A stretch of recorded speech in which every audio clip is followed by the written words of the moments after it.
Hello, hello. How goes it, everyone? Welcome to the live chat. How is it going? Sorry that I did not get a chance to do the chat yesterday. That was the original goal, but I had a couple personal things come up. Nothing big, but just some stuff that I had to knock out and get out of the way. And it actually turns out is probably for the best, right? Because today we got the announcement of a new state of play coming next Tuesday. So there's just yet another topic for us to dive into. So if you haven't been here before, welcome to the chat. Basically, we talk about the biggest headlines here, do it about once, maybe twice a week. And I take your questions, answer as best as I can, and we have a good discussion. So lots of stuff to talk about. Switch Lite is about to release, comes out tomorrow.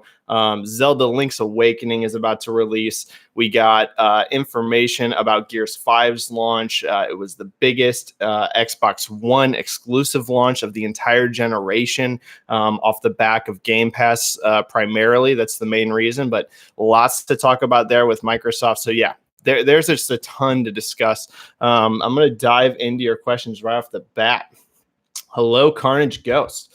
Hello there. You said that basically State of Play Episode 3 will be PS4 last hurrah before PS5. I'm wondering, will third-party dev pub abound the PS4 as soon as E3 next year? Okay, abandon the PS4 as soon as E3 next year. So, yeah, we're definitely getting very close to the end of this generation. As we know, next-gen platforms are going to be releasing in 2020 towards the end of the year. By all accounts, probably sometime in November, October, somewhere in there. So yeah, this state of play is definitely the beginning of the end. I'm sure that Sony's not going to have, any more PS4 stuff to talk about after this state of play, but we are rapidly approaching the end. As you can see, they're trying to pack next week with a bunch of stuff. We have a state of play coming. We have a big The Last of Us Part 2 Media Day event. They skipped E3 this year, so now we're kind of getting those updates on those PS4 games that we didn't necessarily get at E3. So yeah, we're getting close. We're definitely very close to the end. E3 next year definitely is going to be primarily PS5. I'm sure they'll talk a little bit about PS4 stuff next E3, but it's going to be heavy PS5. And yes, I do expect Sony at E3 next year. So for those that are wondering, is Sony going to come back? Are they gone for good from E3? I fully expect them back next year to be talking about the PS5. In terms of third parties with current gen, I do expect them to move on to next generation pretty rapidly, but expect a lot of cross-gen games still as well. Games are super expensive. But yeah, expect next E3 to primarily be next-gen focused. That's going to be the vast talking points from both Microsoft as well as Sony. They're not going to be spending much time talking about the current gen. And another one here from Carnage Ghost. Do you think that games that has been in development for 3 years or less could still come out for PS4? And what's the most realistic time frame before big third-party support ends on PS4, aka no new games? Yeah, definitely. We're anything that's been in development now for a couple years, except for a few exclusions. There are already some next-gen only games in development for sure. I can tell you that. But yeah, most of the big third-party games that have been in development for several years are going to still be on the PS4 and Xbox One. Don't expect just like an instant cutoff. As soon as we hit 2020, these consoles are abandoned. You're still going to get games for them. How long after that, I'm not sure. Probably at least a solid year to 2 years for like the big games. Probably at least a year. Sports games, obviously, you'll probably get, maybe 2-3 years, but yeah, there's too big of an install base to just completely abandon, especially in the case of PlayStation. I mean, they have, well over 100 million consoles out there. They're not going to just instantly abandon that user base, both in terms of Sony themselves as well as third party. It's just too many people to just ignore. As big as next gen launch is going to be, you're still talking a fraction of the install base of current gen. So you'll still definitely get some games on the PS4 and Xbox One for a while. But yeah, things are rapidly going to be shifting to next gen, very, very quickly. Red Hood here. I'm going to be honest. I did not care for Gears 5 campaign. I thought it was better than 4, but not by much. Oh, interesting. I thought the overarching story for this title was not there. Felt like clickbait. Interesting. So Gears 5 is my favorite Gears of War game. I think it's the best one they've ever made. It passed up Gears 3 for me. Gears 3 was my previous favorite in the franchise, but 5 has surpassed that for me. I really loved the focus on 60 FPS in the campaign. I loved the open world exploration stuff that they did in there. I'd like to see them push further with that in Gears 6. Gears 5 kind of felt like them testing it. But yeah, I loved the game. Definitely everyone's going to have different opinions on the game, but I think it's the best Gears game ever made. Another Red Hood here. The marketing themes weren't really presented in the game, and the bosses weren't good to me. Okay. Tony Yayo, what do you think of Crap Gamer bashing Xbox Gears sales? Crap Gamer to me has always been nice. I interact with Crap Gamer on Twitter. Everyone's going to have different takes on it. It depends on how you're looking at it. So let's use this to go right into Gears, right? Because this is a good spot to talk about what's going on with Xbox first party. And that is that physical sales charts are basically irrelevant now for Xbox first party. There's almost no point in paying attention to physical sales numbers for them. Firstly, because of Game Pass, you're seeing a massive shift. This was really the first one. So before this, you had never really seen Game Pass like cannibalize sales. It had always been a thing. Games still sold very, very strong, plus on Game Pass. But Gears 5 was the first one you saw a heavy shift away from purchasing and towards subscribing. And I had kind of predicted that was going to happen. I had a feeling that Gears 5 was going to be the first time you were going to see that. And there was a couple of reasons for it. First of all, this is the first like mega Xbox One game to launch day one on Game Pass. Yes, there's been other exclusives. There's been Forza Horizon, which is definitely a big series. There's been Crackdown, Sea of Thieves, things like that, but these are some of them are big games, but they're not like that Gears, that Halo, right? The kind of flagship Xbox games. And Gears 5 was the first one to do that. So A, that's going to attract a lot of new subscribers that hadn't done it before. And then B, also the other reason that physical sales charts are kind of becoming irrelevant for Xbox is they have one of the strongest digital splits in the entire of the entire industry. I can't go into percentages here for you because that's all NDA information. But them, EA in particular, these two companies, their digital splits are absurd. I mean, like significantly higher than 50% splits on digital, much higher. So that's also making, it very, very difficult to really, use a physical chart in determining, how an Xbox One exclusive is going to perform. That said, it is interesting to see such a decline in sales, and I wonder how Microsoft feels about this. Clearly, they want more people subscribed to Game Pass. That's their focus as a business now. They recently just announced like their reporting for their financials. They're just basically reporting like subscription growth. Like that's like their main metric now. Not hardware sales, not even monthly active users like they were using. It's like all subscription. So it's interesting because my personal guess is they're seeing a hit in revenue from Gears 4. The launch was much bigger. This is the biggest Xbox One exclusive launch of the generation. It beat Halo 5, which is pretty crazy. Yes, Halo was a $60 game and Gears has a much cheaper entry point. But also, this is the first time ever a Gears game has been bigger than a mainline Halo game at launch. It's always been as big as Gears was, Halo was bigger. So that shows you like how much Game Pass really boosted the metrics for Gears 5. It is that it was able to pass the most recent Halo in terms of launch size. So that's pretty wild. It makes me wonder what Halo Infinite's going to do. Launch, I'm thinking 5+ million. If Gears 5 is 3 million opening weekend and Halo, like I said, traditionally has always been a bigger franchise, it makes me think that Halo is going to be 5+ million. At launch, which is pretty wild. But yeah, it's going to be interesting to see how Microsoft balances losing those $60 sales up front and instead having growth in subscription and how that balances out. How eventually Game Pass has got to make them these returns, right? You can't just get a bunch of subscribers and having less revenue than if you were selling these games full price. Eventually, what needs to happen is that Game Pass by itself is making up for the loss of $60 purchases up front. So I don't think we're there yet. My hunch is that even though Gears 5 is a bigger game for Microsoft than Gears 4, it probably made less revenue at launch. So yeah, it's going to be interesting to watch how this all unfolds for them. But yeah, as for the takes you're seeing about sales, I don't think it matters that much for Gears 5. I know that sounds kind of crazy, but I don't think it really matters because this is all about growing Game Pass. Now, eventually, like I said, that doesn't mean you can just completely have these games losing money and just do this forever and ever. Not saying that, but I'm saying, at least in the case of Gears 5, let's see how Game Pass keeps growing and growing, and let's see. It may end up being, completely worth losing those sales up front. All right. Sorry. Long tangent there. Tony, hit the like button. Thank you. I will take it. I will not say no to the like. Brigadier William Wilderbeest. Hello, sir. Please, do you have any sales figures for Days Gone yet? Sony's still tight-lipped about it. I don't, Brigadier. I'm sorry. I want to talk about Days Gone sales as much as anybody. But it seems like Sony's kind of moving away a little bit from wanting to talk about unit sales. They didn't give us a direct update when God of War passed, 10 million milestone.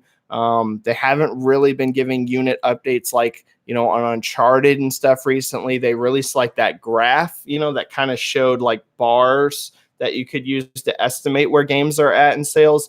But they seem to be kind of moving away, except for like in a few cases, like when Spider-Man launched and broke records, and Spider-Man's still just insane. So they're talking about Spidey, but other than Spider-Man, they haven't been recently, like the last year to 2 years, giving a ton of unit sales updates. So I'm not sure what's going on there. Days Gone did well. No reason to worry about that. For a new IP and for the size studio Bend is, it was definitely a success. But yeah, I just don't know. Sony doesn't seem thrilled right now with giving exact unit sales. A lot of people aren't, I hate it. But a lot of the industry just does not want to talk about unit sales. They just don't like it, which is a bummer.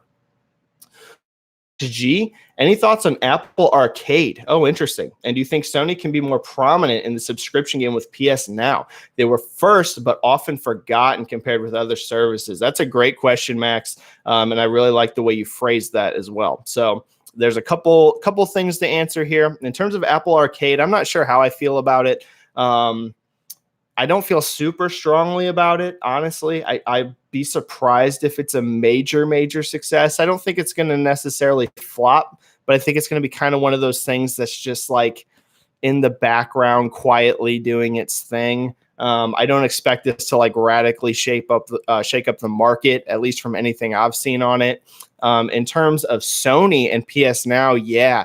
I definitely think that you're going to see a lot heavier focus with PS Now from Sony, especially when the PS5 launches. They've kind of hinted at this a little bit. They want, once PS5 is out there, to hit 5 million subs on PS Now, and right now they're under 1 million. So that means, Sony clearly is expecting some significant growth for PS Now, right? Like they're expecting it to get much larger. And in order for that to happen, that does mean the service needs to evolve as well. It's not going to hit that 5 million quickly, in my opinion, with the way it is right now. So yeah, I do expect you will see a bigger focus on that. What that means, not entirely sure. I don't think you're going to get like how Microsoft does, where their games are going to just hit day one. I don't think you'll see that with PS Now. I don't think you're going to see God of War 2 launch day one on PS Now, right? The PS5 game, the day it comes out, you can get it on PS Now. I don't expect that because Sony games still sell so crazy strong at full price. It's wild. It would be wild for me to see them give up that much revenue. But what I think you're going to see is their games hit the subscription service quicker. So some of them are hitting PS Now right now, right? But it usually takes a while to hit the service. I think you'll see a thing where it's like maybe a year after launch, they're on PS Now. Maybe even a little less for some of the less big ones. Maybe like that 8 to 12 month mark, you'll see them enter the service just to make it more attractive of an option. maybe they'll do some stuff kind of like what EA Access does, where you can get like a trial of the game when you subscribe to PS Now. I don't know. I'm just spitballing some stuff here. But yes, I do expect you'll see a bigger focus on that, because PS Now is clearly not have as many subscribers as Game Pass does. And services are going to become really important. I know not everyone wants to subscribe to things. Not everyone wants to juggle 100 subscriptions. But subscription spending is just growing and growing. Now, I don't think everyone's going to be successful here. One example of someone that I don't feel strongly about is what Ubisoft's doing with their streaming service. I'm not expecting that to do huge numbers. So I do think there's a limit on how many subscriptions people will juggle, but PS Now is big. It will be big, and that and Game Pass, I definitely think you're going to see a lot of competition in that space next generation. Okay. Wound Up Penguin. Yo, what up, Wound Up? Hit that like button. Thank you. Carnage Ghost. Do you think tariffs will make next-gen console tariffs price skyrocket for all regions? Interesting question. So I am fully expecting next-gen consoles to be $499. I hope I'm wrong on that. Like, I'll actually like celebrate if I'm wrong on that. Like, if those consoles get announced and they're $399, I will be stoked, because that means a lower entry barrier to get next gen going. But I think that they're both aiming for $499. I think PS5 and Scarlet are both $500 consoles, just from some of the tech that's in the machine. And also, it's like, you can only keep prices low for so long, right? Through things like inflation. And eventually it's like the $399 console nowadays, I'll just be shocked if they can get that tech in the box for $400. They might, you never know, but I think it's going to be $500 at launch, at least. And in terms of tariffs, yeah, that could be disastrous for the US. I mean, especially the US, it could be really, really bad. If that goes through, you're going to see definitely 500, like without question. Let's say that they were aiming for a little bit lower, 400 to 450. You're definitely going to look at 500. And if they're aiming for 500 and the tariffs are in effect, whoa, boy, we could be looking at $600 range, which would be just a disaster, like an actual disaster for next gen. It would struggle heavily early on. So fingers crossed that we can avoid that situation completely. But yeah, it would not be good. It would not be good for the video game industry if that happens. Endo Kukin, do you think Switch Lite will become the volume seller? Ooh, or will it remain the regular model? Interesting question, Endo Kukin. Very interesting. Not 100% sure on this, right? I kind of want to see how it launches at. What I can tell you, and I tweeted about this, Nintendo has significant stock of the Lite ready for launch. There is a lot. They're shipping a lot of units. I'm impressed at how many units they're putting into stores at various retailers. So the stock is there. Not for sure what the sell-through is going to be like yet, right? So I need to see that first before I really have a strong indication, especially the next couple weeks. I can tell you the stock's there. If you start seeing things like shortages pop up, that means September is going to be insane for Nintendo. Seriously, they have enough units in stores that if shortages happen, then it's going to be wild how big that number is. But I don't think that's going to happen. Just because they have enough units. I don't think at launch, at least, you're going to see a shortage. Maybe of like a certain color, you might see one. A lot of people really seem to like turquoise, and that has less stock from what I've seen than gray. Seems like gray is what they're going to have the most heavy stock for. So maybe of like a certain color, but I don't think you'll have a huge issue walking into store and buying a Lite, the next couple, days or weeks. I'd be shocked. In terms of which will be the volume seller, it's tough. My hunch is it will still be the regular Switch for the most part. That's my hunch if I had to make a prediction. Certainly like in markets like the US, maybe Japan might be different. Japan's going to be very interesting to watch because they're so about portable systems there. They just really, really like portables. So maybe Japan Lite could be the larger of the two. But in the US, if I had to make a prediction, regular Switch is still, the main unit for sales. All right, Tony, thanks for the response. You're welcome, Tony. Thanks for being here. Rick Grayson, they've pretty much realized they can't compete with numbers worldwide. Rather than look bad to shareholders, they've pivoted to save face. There is a degree of that. I think you're referring to Microsoft and their reporting. There's definitely a degree of that. I think if Xbox One was out there selling 100 million units, they would be talking about it, right? So there is a degree of that for sure, but also they are viewing their business differently. So it's a bit of a combination, and they actually kind of go hand in hand. Had Microsoft been massively successful this gen, let's say they would have been in a PS4 like position where they're selling 100 million units, I don't think you would see them as all in on Game Pass and services. I think they would maybe be exploring these options, but I think they've been kind of forced, right, to appeal in a different way, right, to give their service a different look than PlayStation, because they can't, at least right now, that might change in the future, but at least right now, they can't directly compete with Sony. Head to head, same business model. It just doesn't go their way, right? We've seen it. It just does not go their way. So yeah, I think they go hand in hand. I think their decrease this gen in market share is directly impacting their full push into services. Red Hood, is Game Pass sustainable model, or there'll be price increase like Netflix? Yeah, Red Hood, I think there will be. I don't know if there will be an increase off like the base soon, the base advertised price, but I do think you might see things like more tiers. We just saw that they've introduced a more expensive version, Ultimate, right? That's $15 a month instead of $10, and that gets you PC as well, as console, just bundled together, for a slightly cheaper price. And if you subscribe to them separately, and Game Pass, Xbox Live Gold and all that.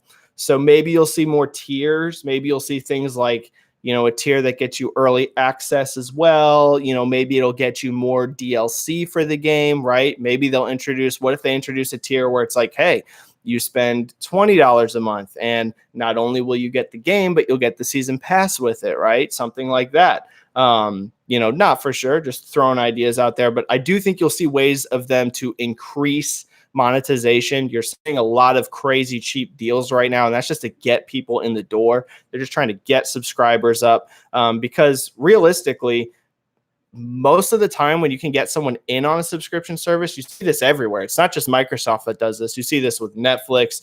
You see this with any number of subscriptions I can name, a very cheap entry price, right? And a lot of times people do that because people will just keep their subscriptions. There's been research done on this, not permanently, right? Sometimes people cancel, sometimes people don't, but in general, it's pretty rare you get someone to sign up for 1 month of a subscription and then they're just gone, just instantly. Very rare. That usually does not happen.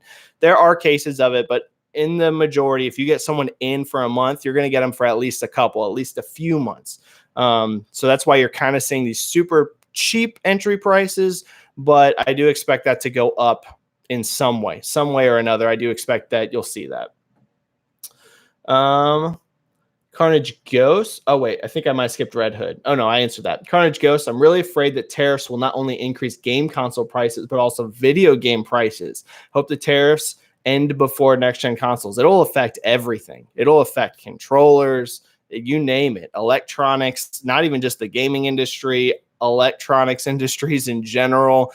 It's rough. So, yes, we need to hope that doesn't stick around by the time next-gen comes. Wound Up Penguin. Now that Microsoft have announced it will no longer be releasing monthly active users for Xbox Live, and we don't know of Game Pass subs, how will we judge the success or failure of Xbox? Good question, Wound Up, and it's going to be a challenge. It really is going to be a challenge. This is one thing I hate about the gaming industry. It's a big part of why I do what I do. People love their secrecy here, especially, in terms of business, right? They just do not like talking about it. Everyone, even, Sony is pretty upfront about things, but even they, hide a little bit. Nintendo will even hide a little bit. They get uncomfortable when you talk about sales, which is a huge bummer. This isn't the only industry like this, but this is definitely a very secretive one. I think it's more secretive than many industries. And it's going to be tough. Honestly, subscription is going to be part of that. Paying attention to their subscription is going to be something worth paying attention to. But overall, it's going to be honestly the best thing for someone like me who likes watching sales will be if Scarlet's a huge success.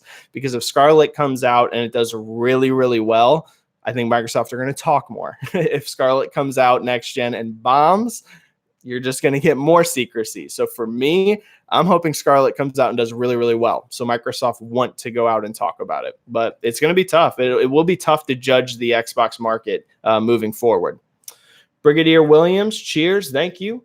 The random guy, isn't State of Play the same day as Inside Xbox? Is PlayStation doing this on purpose? Okay, I almost put out a tweet on this because it is interesting. I am not a console wars guy at all. Like, I literally could care less about console wars, which might sound weird coming from someone that loves to talk about sales. But that's just because I'm like super interested in watching the market and seeing how it unfolds and who's doing good and who's doing bad. But I don't really have like a vested interest. Like, I really want this one to do better than the other one. But how funny is it? Okay, so Sony announced Insomniac when they acquired them during Gamescom whenever Microsoft was showing Gears. If I remember correctly, that is when they made the announcement. Then whenever Gears, I think it was Gears reviews dropped or something like that, Sony made another announcement. Can't remember exactly which one it was, but it was something. Then now they're doing State of Play the same time as Inside Xbox. I don't know. This could all be complete coincidence. It really honestly could. But it is somewhat hilarious that this like keeps happening. Like, it's a reoccurring thing. I don't know if Sony is doing this intentionally or not. I cannot answer that, but it is funny, right? I mean, it's pretty funny that this keeps happening. Emily Louise, Gears is the best. I love Gears as well, Emily. I definitely love the franchise. They're very good. Gears 4, I was kind of mediocre on. Judgment, I did not like at all. I thought Judgment was bad. 4 wasn't bad, but it was just kind of like boring, honestly. I hate to say that, but it was just like way too safe. But 5, yeah, I was really impressed with 5. What time? How long are we going? 26? We'll go a little bit longer. We'll do like 35 to 40 minutes. So we're at 26, basically like another 10 minutes. I'll keep the chat going. Thanks everyone for being here, by the way. I love this. Rick Grayson, do you see a rebranding of PS Now and PS5 hits? Name change. Interesting. Possibly. I definitely think you'll see a whole new marketing bonanza around it. I think they'll definitely give it a fresh face. I think the marketing around it is going to be, much, much more improved and focused.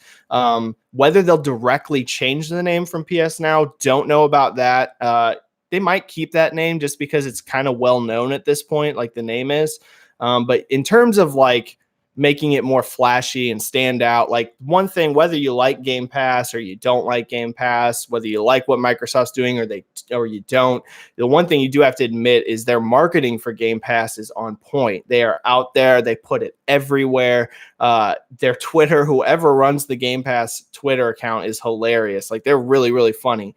So their marketing for Game Pass, like I said, whether you like the service or not, their marketing is on point with it. It's so good. So definitely, whether PS Now gets a name change or not, I do think you'll see Sony go way, way harder into pushing PS Now with PS5. Salty Yagi, yo Benji, love your Twitter. Thank you so much. It means a lot, honestly. Not just saying that, really means a lot. This is the first tuning into your stream. Well, thanks, Salty. Thank you for joining. Awesome having you here. Can't wait for more part 2. Awesome. Yeah, me neither. I cannot wait. Woo! It's going to be amazing. Rang Tolu. Hi, Benji. Ever thought about doing streams on Twitch? I think it would be better than YouTube. I've been debating this. Yeah, I'd like to get y'all's feedback on that. I have been thinking about moving over to Twitch for the chats. I'll still definitely upload YouTube videos. That's not going to ever go away. And any, chat I did on Twitch, I would just re-upload on YouTube as well. So for people that just use YouTube, that way they can have it. But I have been considering that. I might move over to Twitch for the chats at least. For these live chats, I might do that. So yeah, I have been looking at it. Mac Roberts, will we see a significant bump for Switch Evergreens with the launch of Switch Lite? Mac, I definitely think so, for sure. You're going to get a bunch of people that this is their first time entering the Switch market, right? It's $100 less. That's going to bring in a whole new demographic. The Switch has never been this cheap since it came out. except for maybe like a couple really weird deals. But there has never been like a big, huge promotion, $199 just flat out. Here's the Switch. So you're getting a whole new demographic, especially kids. Now, granted, this is going to appeal to everyone. I'm not saying like, oh, only kids are going to like the Lite. I just mean like it's much more accessible to a kid, at a younger person at $199 than $299. So whole new demographic there that's going to be coming in, that don't own games like Mario Kart, don't own games like Smash, don't own, all the evergreen games. So for sure, Mac, you're definitely going to see a boost on that. How high, how big, I don't know. It just depends on how well the Lite does. But yes, Nintendo's evergreens, they're called evergreen because they just keep selling. So as that volume goes up, they're going to go up as well. So for sure, Mac, expect to see boosts on the evergreen Switch titles. Wound Up Penguin, it would be cool to Benji stream games live. Interesting. Yeah, I have no experience with that. I've never streamed games before. So I'm not sure. Maybe I could tackle that someday, but I haven't done that yet. Rick Grayson, do you see Microsoft folding live into Game Pass? Probably. Maybe. Tough question.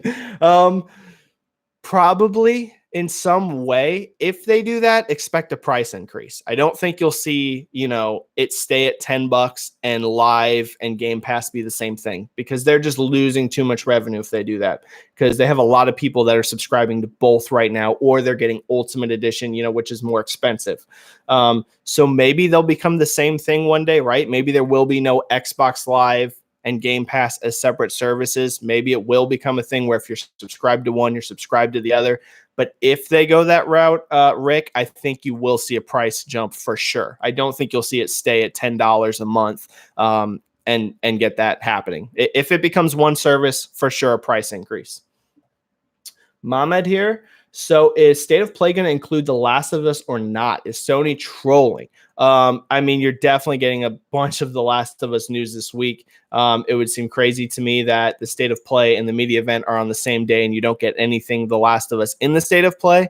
And you are going to get The Last of Us. I can tell you are going to get The Last of Us content next week in general. Like, it's coming. So whether it's directly in the State of Play or not, I'm not 100% sure. I have not seen, everything that's in the State of Play. Occasionally, I'll hear certain things and some of them will be fake. I can tell you I do not know for sure that The Last of Us Part 2 is in the State of Play, but you're getting The Last of Us news next week for sure. So that release date for sure. You don't show this much. Media is going to get 3 hours of game time with the game, from what we've heard from Daniel on Twitter at Zhui EX. I think that's how you say it. He dropped that info out there as well, plus the State of Play, plus Outbreak Day. This game's rumored to be early next year. The rumor is that it's February. Now, maybe that got pushed back a little bit. I don't know about that, but that's the rumors. So you're going to get, I think, a release date for sure. You are going to see new stuff for The Last of Us. Whether it is in the State of Play directly, I don't know. Carnage Ghost, where are we at? 32? Okay. Carnage Ghost. PS Now subscription prices are incredibly high compared to Game Pass. Yeah, that's a big part why they aren't as successful as Game Pass. I do wonder, though, is Sony going to buy more studios to compete with Xbox? Yeah, I do think the price on PS Now is a little steep for what they offer currently. I just do think it is a little high for what's offered with the service. So I'd like to either see that price stay the same and then offer more content with it, or scale that price back a bit, one or the other, because I do think that is a bit of an issue with PS Now. Like you said, directly compared to Game Pass, is it just is, it's a lot more expensive. And are they going to buy more studios? I don't know. They're definitely still interested in more studios. I can definitely tell you that. It's not one of those situations where like they bought Insomniac and now they're done. Like they just have no interest in it. They're definitely interested in doing it, but whether they're going to get more or not, I'm not sure. Christian. So Sony is definitely, I'm going to answer the questions that are left on here, everyone, and then I'm going to wrap it up. Okay. Just that way we're not streaming for too long. So I'll answer the questions that are already dropped here, and then we'll call the chat for the day. Christian, so Sony is definitely getting 3 Game of the Years in a row. What do you think? It's possible. That is possible. This year, right now, I guess you're insinuating Death Stranding for this year. I don't know for sure that Death Stranding will be game of the year. I'm really looking forward to it, but that game is so out there. I feel like it could go completely either way. Right now, my two favorite games of the year are Control and Gears 5. That's just me. I won't be shocked at all if Death Stranding can top either one of those because I love Kojima and I'm totally in for weirdness. That's why Control is so high for me on my game of the year list. Is it's an incredibly weird, bizarre game as well, and that is just right up my alley. And then in next gen, definitely got to think Last of Us is a strong game of the year contender. My guess is that it's going to be either Final Fantasy VII Remake, Cyberpunk 2077, or The Last of Us Part 2. That's just my guess. You know, who knows how those games will turn out, but those seem like the front runners, don't they? Like, I think those seem like the front runners. Carnage Ghost, wonder they have very close relationship with Remedy, and wouldn't it make more sense to buy more studios after Insomniac? There's been a lot of rumors about Remedy. I have no idea if that's going to happen, but there's been a lot of rumors. Ryan, console war can be fun. Oh yeah, for sure, it can be. Of course, when people think about it, they only think about insults and fanboy war, but that's the bad part, especially in sales context. Console war is amazing. There ain't nothing wrong with it only bothers me when people are like aggressive about it. I have no issues at all when people are like super big fans of a platform and they, you know, are really excited about it. To me, there is nothing wrong with that. If you want to be a super enthusiastic Nintendo fan or PlayStation fan and you want to go out there and be like, yo, you know, I want PlayStation to do amazing, I don't think there's anything wrong with that at all. I think it's awesome. It shows a lot of passion.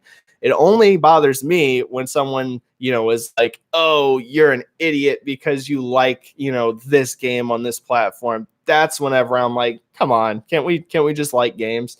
That's the only time. But yeah, Ryan, I mean, just being excited about a platform and interested in sales at the same time, I agree. There's nothing wrong with that. DM fan, no, it was during Jeff's show. Yeah, I think that was back with the gear stuff.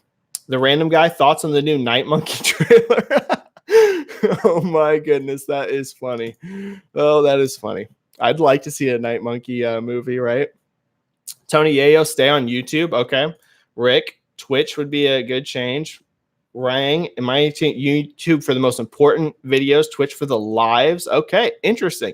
So mixed opinions on whether to go to Twitch or YouTube. I've kind of been in the same boat. You know, I'm a bit mixed on it.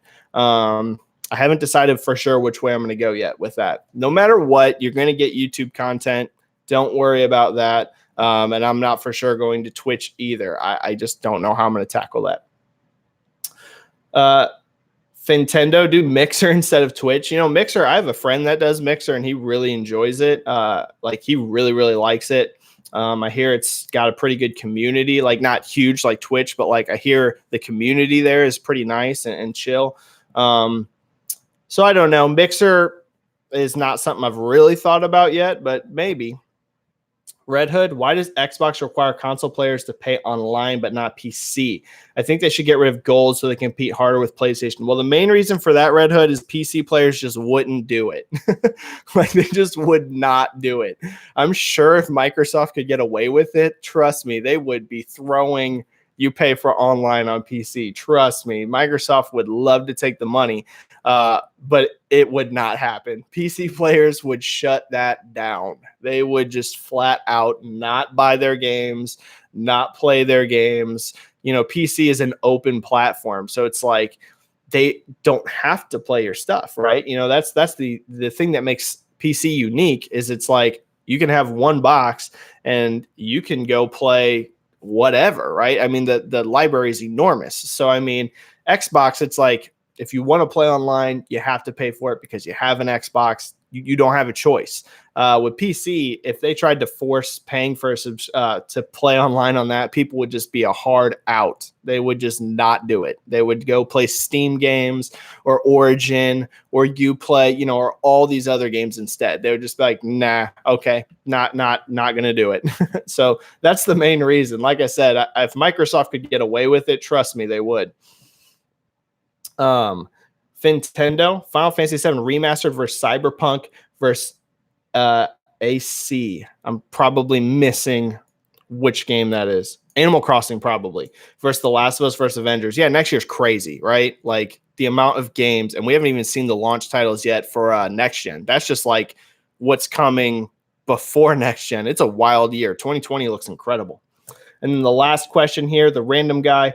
I think PS Now offers more value. It's just that the streaming portion is really iffy. Yeah, so that is one bonus, random guy, is that you do get streaming on PS Now, which you don't with Game Pass. Eventually, I think you'll see that with xCloud. I have a feeling xCloud and Game Pass are going to be directly linked, hand in hand, partnership there. But yeah, as of now, that is not something you get with Game Pass. That is an added feature you get on PS Now. So yeah, if they got the streaming a lot better, like if it just got like really, really high quality on the streaming, I've heard mixed things. I've heard some people have had, I don't use streaming personally. I'm not into streaming stuff. I'm not really interested in Stadia or xCloud either. But from streaming, I've heard mixed things. And yeah, if they got it to where the streaming was working amazing, and you could stream like a ton of games. Right now, I think it's just PS3. I could be wrong on that, but I think you just can stream PS3 games. But maybe if it was like PS4, maybe it is PS4. I don't know. Can someone correct me on that? Can you stream PS4 games or just PS3? I know at one point it was just PS3 that you could stream, but maybe that has updated. Anyways, sorry if I'm wrong on that one. But anyways, yeah, if the streaming got better, I think it would be all good. So anyways, everyone, I think we're going to wrap the chat up there. Thank you for joining. As always, make sure you hit that like and subscribe button if you haven't already. I got to do the shilling part of this video. And I love doing these live chats with everyone. I will see you in the next one. I'm not sure when it'll be, when we have big news. It'll be sometime, in the next week or two. Wound Up Penguin, thanks for the great stream. Thank you, Ryan. Bye, Benji and chat. Bye, everyone. You're an awesome community. See you in the next chat.